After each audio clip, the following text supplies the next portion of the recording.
Eh bien bonjour à toutes et à tous, aujourd'hui on se retrouve pour une nouvelle vidéo et dans celle-ci, je vais vous apprendre à fabriquer des batarangs avec du papier aluminium.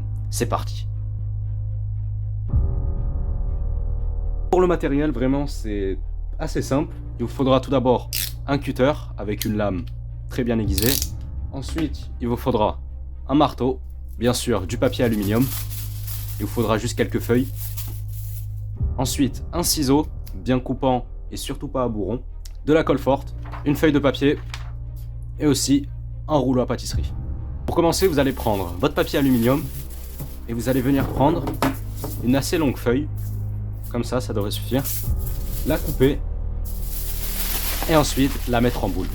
En fait, la technique de ce patarang, ça revient en fait à faire comme le pendentif que j'avais fait avec du papier aluminium. En fait, vous allez faire une boule de papier aluminium, ensuite l'aplatir avec un marteau et ensuite découper les formes que vous voulez. Maintenant que vous avez fait du coup votre boule de papier aluminium, vous allez faire exactement la même chose avec une autre boule et ensuite on va passer à l'aplatissage avec un marteau et le rouleau à pâtisserie. Je vais vous montrer ça tout de suite. Là, du coup, une fois que vous avez aplati vos deux boules avec un marteau, ça devrait ressembler à ça. Vous avez deux bien aplatis et ensuite vous allez prendre votre rouleau à pâtisserie et encore bien aplatir les deux plaques jusqu'à qu'ils forment une plaque d'environ 2 mm de hauteur, comme ce qu'on avait fait pour le pendentif en papier aluminium, ma dernière vidéo. Si vous voulez aller regarder, je vous mets le lien dans la description et la miniature juste ici. Donc voilà, là vous allez bien aplatir pendant environ une dizaine de minutes, c'est l'étape la plus importante. Et ensuite vous allez venir prendre votre feuille de papier et on va commencer à dessiner le logo Batman pour ensuite le découper et le coller sur les deux parties. C'est parti. Alors pour votre logo Batman, vous allez prendre votre feuille et la couper en deux. Ensuite, sur le côté de la feuille qui est bien sûr plié, donc c'est-à-dire celui-là, vous avez dessiné la forme que je vais vous montrer ici. Voilà, du coup en fait c'est cette forme-là que vous allez découper. Et en fait cette forme, quand on se repère bien, en fait c'est la moitié du logo Batman. Ensuite maintenant ce que vous allez faire, c'est que vous allez prendre votre ciseau et découper du coup autour.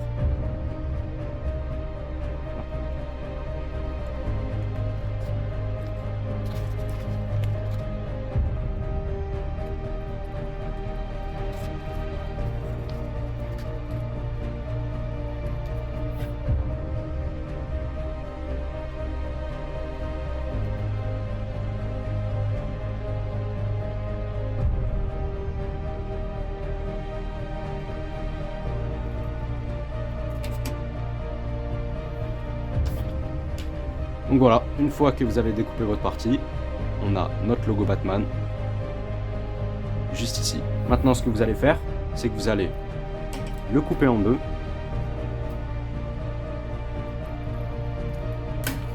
et coller du coup les deux parties sur l'aluminium que vous avez et vous allez refaire cette opération exactement pareil pour celle-là. Alors pour les coller c'est assez simple, vous allez prendre de la colle forte, en mettre derrière les bouts de papier et ensuite les mettre sur l'aluminium et bien appuyer.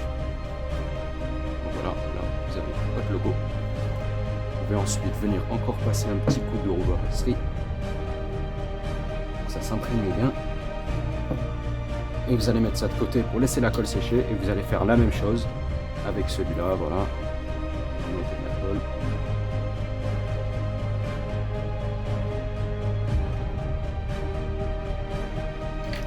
Ensuite, vous retournez.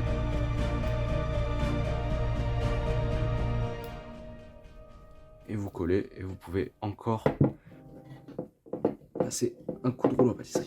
Et maintenant vous allez laisser sécher et après vous allez juste découper au bord. Je vais vous montrer ça tout de suite de toute façon.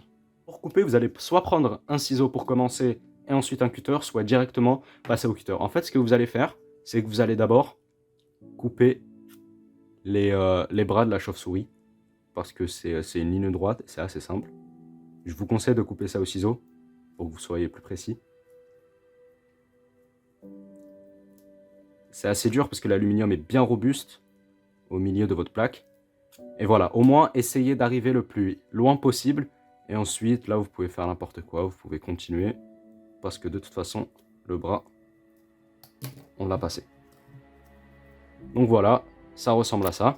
Ensuite, vous pouvez couper ici, là, en laissant bien sûr de quoi couper au cutter après.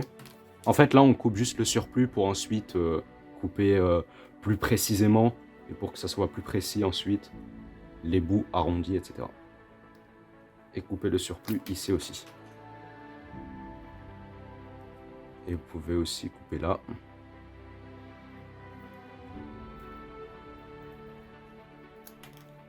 Voilà. Donc maintenant, une fois que du coup tout ça est coupé, vous allez faire la même chose avec cette partie-là. Je vais vous montrer le résultat à la fin du découpage. Ça devrait ressembler à ça. Manque plus qu'à les assembler. Et vous avez votre logo Batman du coup, juste ici. D'abord, vous allez commencer à mettre de la colle un peu sur tous les bords pour solidifier. Et aussi, passer des petits coups de rouleau à pâtisserie, ça aplatira bien les bords et surtout les parties découpées car il y aura quelques petites imperfections car c'est de l'aluminium très robuste. Donc d'abord maintenant ce que vous allez faire du coup, c'est que vous allez passer sur tous les bords de la colle forte. C'est parti. Pour la suite, une fois que vous avez collé les deux parties et bien mis de la colle sur tous les bords, ça devrait ressembler à ça, votre petite batarangue. Ensuite maintenant ce que vous allez faire, c'est que sur une feuille d'aluminium, vous allez venir appliquer de la colle forte. Voilà. Et ensuite, vous allez venir prendre votre batarangue et coller sur la colle que vous avez mis. Voilà, vous allez bien aplatir. C'est exactement la même technique que le pendentif. Voilà. Et ensuite, ce qu'il vous reste à faire, c'est juste de découper les bords. Je vais vous montrer ça une fois que ça aura séché. Donc voilà, le batarangue est fini. Ça devrait ressembler à ça. Voilà, il fait la longueur du mât, environ 8 cm. Il est bien robuste avec de la colle. Il est vraiment très piquant. Voilà. Il est bien poli, il est vraiment brillant. En tout cas, c'est pas fait pour blesser, c'est pas fait pour se lancer. Personnellement, moi, je l'utiliserais comme un objet de décoration ou même comme un porte-clés. Comme ce qu'on avait fait pour le pendentif, je mettrais une petite bague en acier ici. Comme ça, moi, je pourrais l'accrocher à une chaîne ou même à mon porte-clés, tout simplement. Donc voilà. Bon, bah, en tout cas, la vidéo touche à sa fin. Merci de l'avoir regardé jusqu'ici. N'hésitez pas à liker la vidéo, à regarder d'autres vidéos et surtout à vous abonner. À la prochaine!